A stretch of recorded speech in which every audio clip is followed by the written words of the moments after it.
Good evening and welcome to 365 Days of Amazing Stories with Theo Mayer. Here we are on day 268 and I'm continuing the story of the slave girl Anis al-Jalis and Nur al-Din Ali ibn Khaqah from 1001 Arabian Nights. Now you might remember Nur al-Din's father, Fadir al-Din, had passed away, and it grieved Nur al-Din greatly. For quite a while he mourned, and finally, one of his friends, he had 10 very good friends, and one of them came to his door and said, "Look, you can't stay like this. You've got to come back to life." And Nur al-Din took his advice to heart and got up and immediately called to have a wonderful celebration that evening. And he followed suit and just every day began to celebrate with friends, day after day after day.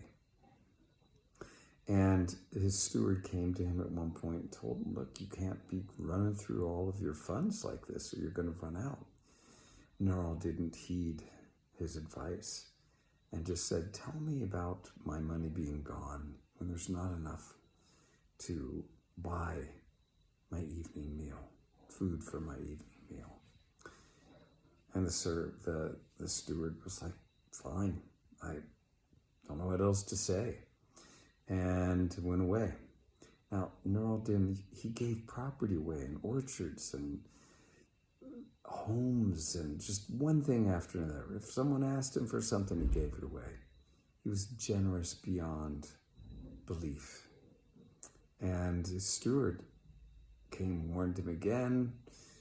Nur al-Din told him the same thing, and eventually he ran out of money.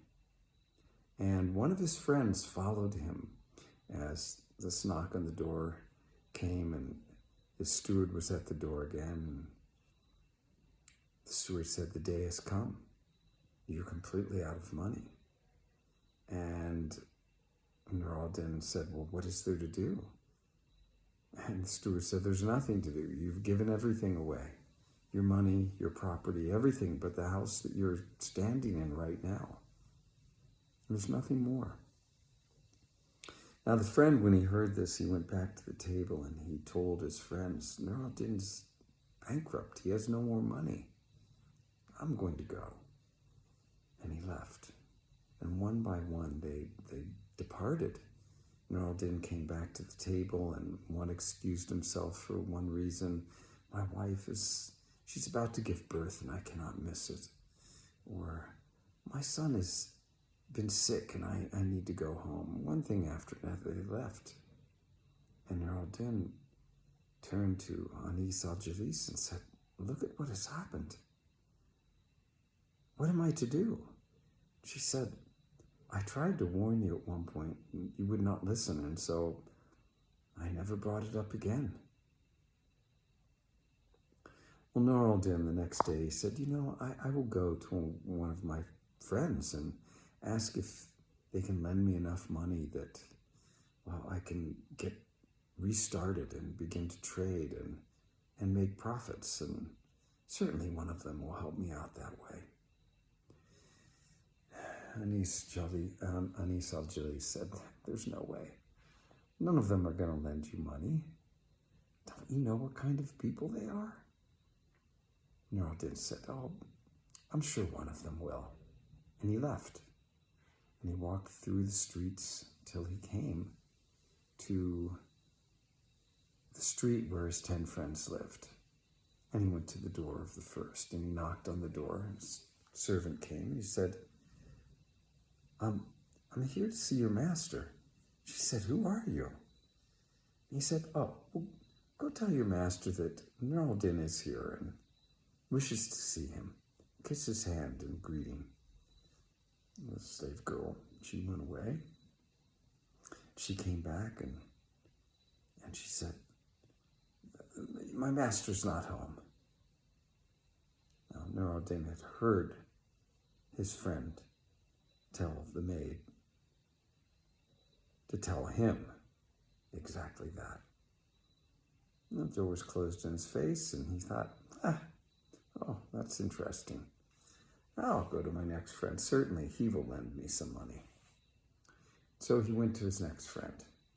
He knocked on the door, and a maid came, and he said, "Could you please tell your master that Nur al-Din is here to kiss his hand in blessing?" Maid girl, she went, she returned, and she said, "My master is not home." Shut the door in Nur al-Din's face. He went to the next friend. The same thing happened again, and finally one more, and the same thing happened again, and he said, "Wow, this is Anis al-Jalis has said." He went to all of the rest of his friends, seeking some solace, some hope that they would help him out, for he had shared with them so much. But not a single one gave back in return. Fair weather friends, certainly. Nur al-Din returned home, and he shared with Anis al-Jalis what had happened. She said, I told you it would be this way." And he said, "Right you are, wise you are. What shall we do?" She said, "Sell the furniture, sell whatever we don't need, and that way we can make it for a little bit of time at least." And so Nur al-Din did this, and day by day, they had enough to get by, to feed themselves and clothe themselves. But little by little, they let their servants go. Soon they were preparing food for themselves, for the funds were short. Finally, the day came when they really had nothing more to sell. And Nur al-Din turned to Anis al-Jalis and said, "What shall I do?" She said, "There's only one thing to do. You must take me to the market to sell me, in hopes that someone will give you the same amount that I was bought for, in hopes that in time we may be reunited." Nur al-Din said, "I cannot do that, for I cannot stand to be away from you for even a moment." She said, "I feel the same way, but what else is to be done?" Nur al-Din said, "But I promised my father I would never do this." Anis al-Jalis said, there's really nothing else to do. Tell me a better solution." But Nur al-Din did not have one. They slept that night, Nur al-Din restlessly. And in the morning he awoke.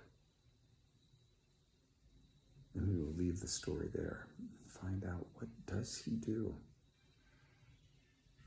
Okay. Thanks for joining. Have a good rest of your day.